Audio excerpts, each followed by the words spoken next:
அது நான் ஏற்கனவே சொன்னேன், சிறுத்தை ஆரம்பித்து சிரித்து போய் கொண்டிருந்தது என்று.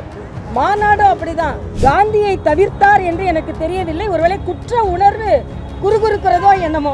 உதயநிதி உற்சவரம், அதாவது இங்கே உள்ள அனைத்து, என்ன பொறுத்த வரைக்கும் எப்படின்னா, மூலவர்னா தமிழகத்தில் நடக்கின்ற அனைத்து முறைகேடுகளுக்கும் மூலமாக இருப்பவர் மூலவர். படிக்கிறதுக்கு ஒரு கொள்கை கொண்டா நீங்க ஒத்துக்கொள்ள மாட்டீங்க, குடிக்கிறதுக்கு ஒரு கொள்கை கொண்டா ஒத்துக்கொள்வீர்களா? RSS ஊர்வலத்துக்கு அனுமதி கொடுக்க மாட்டாங்க. ஆனா நேரா போய் யாரையாவது அரசியல் கட்சி தலைவரை கொலை செய்து விட்டு போகலாம் என்றால் அது இலகுவாக போயிடலாம். இன்னைக்கு ஒரு மது ஒழிப்பு மாநாடு அப்படின்னு ஒரு மாநாடு போட்டிருக்காங்க. அது நான் ஏற்கனவே சொன்னேன், சிறுத்தை ஆரம்பித்து சிரித்து போய் கொண்டிருந்தது என்று. மாநாடும் அப்படிதான். இன்னைக்கு மது ஒழிப்பு மாநாடு என்பது மகளிர் மாநாடாக மாற்றப்பட்டிருக்கிறது என்று கேள்விப்பட்டேன். மது ஒழிப்பு மாநாட்டிற்கு அவர்கள் கட்சியிலேயே ஆதரவு இல்லை என்பதையும் நான் கேள்விப்பட்டேன். இதுதான் அவர்களின் கொள்கை. அது மட்டுமல்ல, நான் கேள்விப்பட்டது உண்மையா என்னன்னு தெரியல, அண்ணன் திருமா அவர்கள் இந்த வழியாக வந்துட்டு காந்தியை தவிர்த்து விட்டு காமராஜருக்கு சென்றிருக்கிறார். காமராஜருக்கு அஞ்சலி செலுத்தியதில் மிக்க மகிழ்ச்சி. ஆனால் மது ஒழிப்பு மாநாடு நடத்துபவர் ஏன் காந்தியை தவிர்த்தார் என்று எனக்கு தெரியவில்லை. ஒருவேளை குற்ற உணர்வு குறுகுறுக்கிறதோ என்னமோ. நமக்கு இருக்கிற கொள்கையில் நம்ம காந்திக்கெல்லாம் மாலை போடக்கூடாது அப்படின்னு நினைச்சாரா என்னன்னு எனக்கு தெரியல. அதனால் அது ஏன் அந்த வேறுபாடை காண்பிக்கிறார்கள்? ஏனென்றால் உண்மையிலேயே மது ஒழிப்பு என்றால் அது மகாத்மா காந்தி அவர்களின் கொள்கை. அதை அவர்கள் நடைமுறைப்படுத்த முடியவில்லை என்பதற்காக தோல்வி ஒப்புக்கொள்கிறார்களா என்று எனக்கு தெரியவில்லை. அதே போல் தமிழக அரசு எல்லா விதத்திலும் தோல்வி அடைந்திருக்கிறது. இன்றைக்கி நீங்கள் பார்த்தீங்கன்னா 36 மருத்துவக் கல்லூரியில் 11 மருத்துவக் கல்லூரியில் டீன் கிடையாது.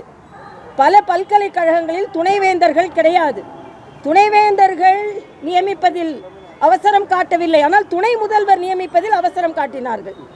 அதே மாதிரி 11 மெடிக்கல் காலேஜில் டீனின் தேர்வு நடைபெற்று கொண்டிருக்கிறதா. ஆனால் ஒருவர் ஜெயிலிருந்து வந்த உடனேயே எந்த ஆலோசனையும் இல்லாமல் அவருக்கு அமைச்சர் பதவி கொடுத்து விடுவார்கள். ஆனால் ப்ரமோஷன் படி கொடுக்க வேண்டியது தானே. இதில் ஏன் டீன்கள் நியமிப்பதில் இவ்வளவு தாமதம்? நேர்மறையாக நீங்கள் நியமிப்பதால் எதையோ எதிர்பார்த்து கொண்டு நியமிப்பதனால்தான் தான் இந்த பிரச்சனை. அதனால் தமிழக அரசு பல துறைகளில் முற்றிலுமாக தோல்வி அடைந்திருக்கிறது என்பதைத்தான் இது காண்பிக்கிறது. அதோட அண்ணன் ரகுபதியோட ஸ்டேட்மெண்ட் ஒன்று பார்த்தேன். மரியாதைக்குரிய அண்ணன் ஸ்டாலின் மூலவரம், தம்பி உதயநிதி உற்சவரம்.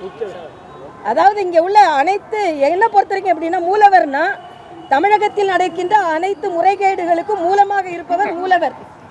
தனக்கு துணை முதலமைச்சர் கிடைத்து விட்டது என்று உற்சாகமாக இருப்பவர் உற்சவர். மற்றவர்களெல்லாம் உற்சாகமாக இல்லை, இவர் மட்டும் உற்சாகமாக இருக்கிறார். ஆக நீங்கள் நம்பிக்கை இல்லைனாலும் உதாரணத்திற்கு காண்பிக்கும் பொழுது எங்கள் கடவுள்களை காமிக்கிறீர்கள்.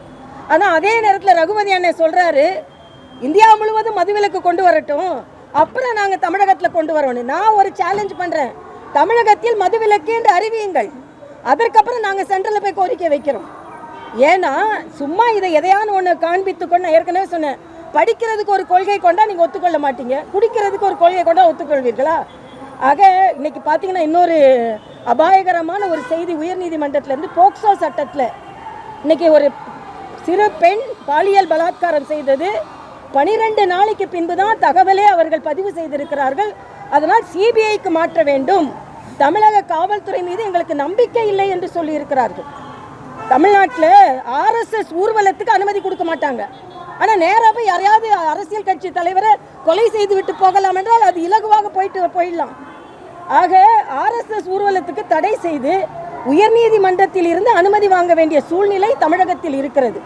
ஆக யார் நல்லவர்கள் யார் எதிரானவர்கள் என்பதை வரையறுத்து பார்க்க முடியாத அளவிற்கு கூட தமிழக அரசு இருக்கிறது என்பதுதான் எனது கருத்து. அதிமுகவுடைய கூட்டத்தில் எடப்பாடி பழனிசாமி அலுவலகத்தில் 10% வாக்குகள் அதிமுக எழுதிருக்கிற ஒரு கருத்து அதிமுகவுடைய நிலைமை இல்லை, இது அவங்க உட்கட்சி மீட்டிங்கில் பேசினது. அதை பற்றி நான் ஒன்றும் கருத்து சொல்ல விரும்பலை. ஏன்னா அவங்க ஃபாலோ பண்ணிட்டு இருக்காங்க, அதை பற்றி நான் கருத்து சொல்ல. இல்லை, நாங்கள் கூடியிருக்கோன்றதை என்னால் சொல்ல முடியும். நாங்கள் பல இடங்களில் 2வது இடத்துல வந்திருக்கிறோன்றதை நான் சொல்ல முடியும்.